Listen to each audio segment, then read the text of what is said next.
তোমার সাথে প্রথম কাজ করছে আমি খুবই খুশি আর খুব ভাগ্যবান। সারা জীবন শুনছি তান্ত্রিকা ভালো, এই প্রথম কাজ করলাম আর কি।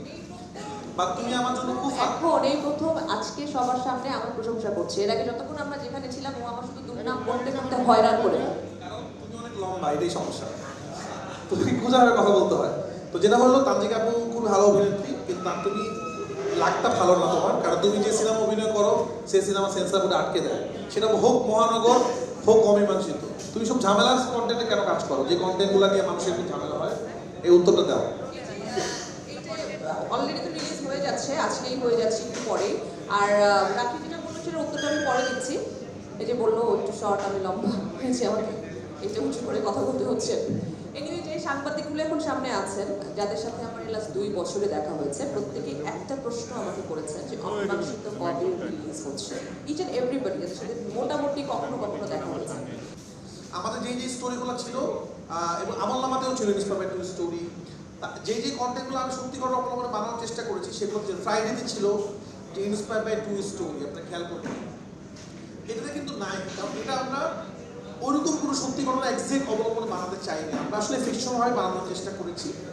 তো ওইভাবে আপনারা দেখবেন, এটা অনুরোধ জানালাম আপনাদেরকে।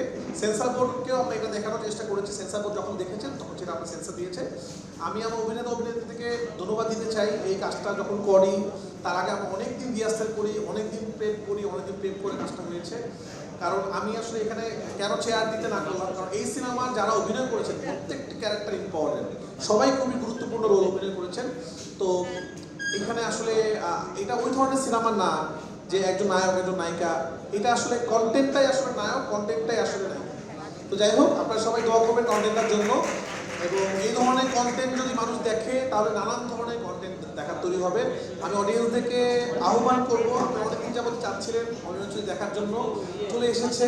আমি অলরেডি দেখছি কিছু অডিয়েন্স ফেসবুকে লিখছেন যে কালকে তো পাইরেসি হয়ে যাবে, সেই কপিটা দেখবো। আপনারা দয়া করে পাইরেসি কপি দেখবেন না। আপনারা যদি পাইরেসি কপি দেখেন, আইএসপির মতো যারা অ্যাপ আছে, যারা ভালো কাজ করতে চায় তারা ভালো কাজ করার আগ্রহ হারাবে। আপনারা যারা কন্টেন্ট দেখবেন, যারা বাংলা কন্টেন্টকে ভালোবাসেন, যারা সিনেমা হলে গিয়ে দেখেন, তারা একটু পয়সা খরচ করে সিনেমা দেখবেন। আপনারা যদি সিনেমা দেখেন তাহলে আপনার এই ধরনের সিনেমা আরও বেশি শোনা। সবাইকে অনেক অনেক ধন্যবাদ, এবং আমি চাবো আমার যারা আর্টিস্ট আছে